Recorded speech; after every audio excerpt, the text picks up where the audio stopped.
Sveiki. Na ir ką, keliaujame toliau. Jau 5 principus, kaip būti nuostabiu žmogumi, mes jau išnagrinėjome prieš tai buvusiam video. Šiandieną panagrinėkime kitus 5. Ir visada mums sako, būk čia ir dabar.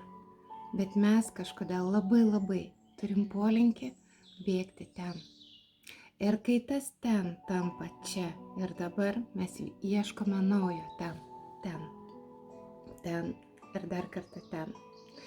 Bet kol mes nesuprasime, kad buvimas čia ir dabar kuria mūsų ateitį, būtent šios akimirkos jūsų mintis, jūsų pasidžiaugimai, jūsų dėkingumas, jūsų palinkėjimas geros dienos kažkam tai iš artimųjų arba tiesiog jūsų geros nuotaikos skleidimas, jis kuria jūsų ateitį rytoj.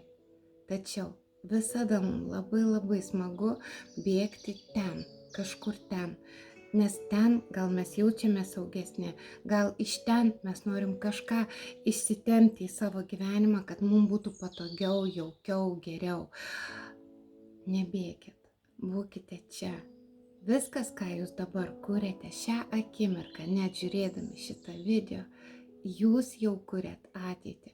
Ir jeigu jis rezonuoja, jūs kuriate gerą ateitį. Patikėkite, tai iš dangaus. Tai yra iš aukštesnės energijos. Tiesiog priimkite tai. Galbūt kažkas pirmą kartą matote mane ir atrodo, kad apie ką jinai čia, koks sąmoningumas, kas tai yra. Tai čia pinigų nėra, dar kažko nėra. Oi, kaip teko praeiti šitus labirintus, kuriuose mus užkoduoja, pastato mūsų protas. Būtent į tuos labirintus, iš kurių atrodo visiškai nėra išeities. Jinai yra. Gal neateis jinai taip per vieną akimirką, bet būna ir per akimirką. Ir labai daug stebuklų būna.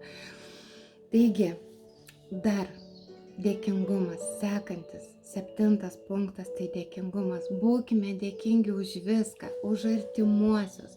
Nesvarbu, kokie tie žmonės. Būkime dėkingi tėvams, būkime dėkingi darbuotojams, darbdaviams, būkime dėkingi patys savo pirmiausiai. Mes išmokime savo padėkoti už gerą nuotaiką, už tai, kad mes mylime savo kūną, už viską būkime dėkingi, už saulę, už viską. Aš labai tikiu ant gamtinių pasaulių, kurio mes nematome akimis. Tai yra kažkas virš manęs ir už manęs, manyje ir su manim. Ir tai yra labai stipru. Bet aš nesu fanatikė, kad negyvenčiau normalaus žmogiško gyvenimo. Taigi, nes viskas pas mane gyvenime susijęs su skaičiavimo mašinėlė. Ir iš tiesų tai yra analitinis mąstymas, pamąstymas, man labai būtina įsiaiškinti, įsianalizuoti, ar čia tikrai taip ir yra. Patikėkit, dangus turi tokių planų, kad jūs kartais galite tapti angelu jų rankose. Ir jūs nesuprasit, kodėl padedat atrasti žmogui pamestą daiktą arba kažką sustabdyti nuo tam tikro žingsnio, po kurio gali būti ir nebebūti gyvenimo. Tai yra labai daug dalykų, kuriuos jūs atliekate visatos plane, bet net nepagalvojate apie tai. Jūs jų kūrėjai, kiekvienas iš jūsų. Taigi, ir sekantis punktas, kurkite.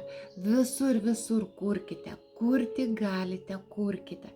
Kuo jūs daugiau panaudosite savo kūrybinio potencialo, kuo mažiau panaudosite, net rašinius rašykite, ne su intelektiniu protu.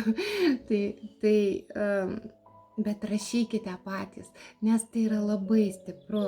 Dėstykite savo mintis, nesvetimas. Girdėkite, kas vyksta apie jūs, matykite, būkite žingeidus, tai labai svarbu. Ir 8. Nuo jūsų pačių priklauso, 9 turbūt, nuo jūsų pačių priklauso, kokį jūs gyvenimą susikursite. Visiškai. Jūs turite visus instrumentus kurti nuostabų gyvenimą. Yra žmogus pasaulyje be rankų, be kojų, kuris kaituoja, kuris turi šeimą, kuris įkvepia tūkstančių žmonių. Jūs turite rankytes. Jūs turite galvas, jūs turite kūnus, jūs kojas turite. Jūs turite visus instrumentus būti laimingai savo gyvenime. Tai kodėlgi to nedarote? Kodėl? Jūs esate sukurti laimiai. O kodėl patikėjot kažkieno žodžiais, kad jūs esate nelaimėlis ar nelaimėlė, kad jums būtinai turi nesisekti? Ne. Jums būtinai pasiseks. Ir juk sako, yra duodama nuo tavo tikėjimo. Ir nuo to, kaip tu pasitikėdamas sugebėsi priimti. Tai yra labai stipru ir tai būtinai atsiminkit. Nes kiekvieną kartą mūsų pasitikėjimą patikrina. Ar tu tikrai pasitikė aukštesnė jėga, kurie nori tau duoti daug daugiau, negu kad tu pats sugalvojai. Bet atrodo, ne, kaip taip gali būti. O taip gali būti. Ir 10. Atsakymai jūsų viduje. Neieškokite atsakymų kituose žmonėse. Nelakstykite, kartais žmonės susisuka kursas nuo kurso. Ne, mėlieji, viskas yra jumise. Jumise yra patys didžiausi lobiai, apie kokius jūs tik galite įsivaizduoti ir svajoti. Bet jie atsidaro tylint. Iš tiesų, tylint, vakare atsigulus tyliai žiūrint į lubas. Taip ramiai mąstant apie dieną, kas įvyko, kodėl taip įvyko, o kodėl taip, o kodėl tie žmonės taip kalbėjo, ką man norėjo pasakyti tų žmonių žodžiais visatą. Paklauskit, bet juk mes lekiam, mes skubam, mes esam pervargę nuo savo minčių, nuo savęs mes esam pervargę. Ir jeigu mes visą šitą pervargimą pakeisim į ramybę, į susikaupimu, į tokių ramių buvimu, mūsų gyvenimai pradės taisytis. Tai išvardinau 10 pagrindinių tokių punktų, kuriuos savo esu pasižymėjęs, kad būti, kaip būti tikru, fainu žmogumi. Ir šiandienos mūsų susitikimą baigdama norėčiau tokį įdomų pamąstymą jums pasakyti. Mano viena dėstytoja visada sakydavo, nepergyvenkit, jūs tai pamiršit. Ir aš jums tą patį sakau, nepergyvenkit, tiesiog tai pamiršit, bet gyvenkit savo gyvenimą. Ir užbaigsiu perskaitydama Helenos Keller žodžiais. Mes visi labai norime saugumo.